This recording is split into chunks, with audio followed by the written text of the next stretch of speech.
ಮಹಿಳಾ ಮೀಸಲಾತಿ ಬಿಲ್ಗೆ ಸೋಲಾದರೂ ಕೂಡ ಅದರ ಜಟಾಪಟಿ ರಾಜಕೀಯ ಕೆಸರೆರಚಾಟ ಮಾತ್ರ ಮುಂದುವರಿತಾ ಇದೆ. ಮಹಿಳಾ ಮೀಸಲಾತಿ ಬಿಲ್ಗೆ ಸೋಲಾದ ವಿಚಾರ ಕಾಂಗ್ರೆಸ್ನಿಂದ ನಾರಿ ಶಕ್ತಿ ಭ್ರೂಣ ಹತ್ಯೆ ಅಂಥೇಳಿ ನಿನ್ನೆ ಮೋದಿಯವರು ಗುಡುಗಿದ್ರು. ಪ್ರಧಾನಿ ಮೋದಿಯವರ ಟೀಕೆಗೆ ಸಿಎಂ ಸಿದ್ದರಾಮಯ್ಯನವರು ಟ್ವೀಟ್ ಮೂಲಕ ತಿರುಗೇಟು ಕೊಟ್ಟಿದ್ದಾರೆ. ಕೇಂದ್ರದ ಬಿಜೆಪಿಯಿಂದ ರಾಜಕೀಯ ಪಿತೂರಿ ಅಂತ ಹೇಳ್ತಿದ್ದಾರೆ. ಉದ್ದೇಶಪೂರ್ವಕವಾಗಿ ಸಂಸತ್ನಲ್ಲಿ ಕೇಂದ್ರ ಬಿಲ್ಲನ್ನು ತಂದಿತ್ತು. ಮಹಿಳಾ ಮೀಸಲಾತಿ ಬಿಲ್ ಸೋಲುತ್ತೆ ಅಂತ ಗೊತ್ತಿದ್ದೇನೆ ಅವರು ಅಧಿವೇಶನ ಕರೆದು ಮಂಡಿಸಿದ್ರು. ಬಿಲ್ ತಂದು ದೇಶದ ಮಹಿಳೆಯರಿಗೆ ಅಪಮಾನವನ್ನು ಮಾಡಿದ್ದಾರೆ. ಕೇಂದ್ರದ ಈ ಧೋರಣೆಯನ್ನು ಮರೆಯಲ್ಲ ಮತ್ತು ನಾವು ಕ್ಷಮಿಸಲ್ಲ. ಪ್ರಧಾನಿ ಮೋದಿಯವರ ಟೀಕೆಗೆ ಸಿಎಂ ಸಿದ್ದರಾಮಯ್ಯನವರು ತಿರುಗೇಟು ಕೊಟ್ಟಂತಹ ರೀತಿ ಇದು ಟ್ವೀಟ್ನಲ್ಲಿ.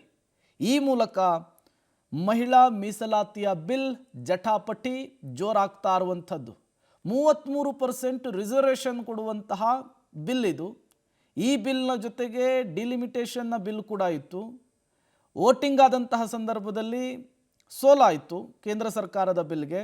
ಇದು ಈಗ ರಾಜಕೀಯ ಕೆಸರೆರಚಾಟಕ್ಕೆ ವೇದಿಕೆಯಾಗಿದೆ. ಸದ್ಯದಲ್ಲಿಯೇ ವೆಸ್ಟ್ ಬೆಂಗಾಳು, ತಮಿಳುನಾಡು ಚುನಾವಣೆಯಲ್ಲೂ ಕೂಡ ಇದೇ ಅಸ್ತ್ರವಾಗುವಂತಹ ಸಾಧ್ಯತೆ ಇದೆ.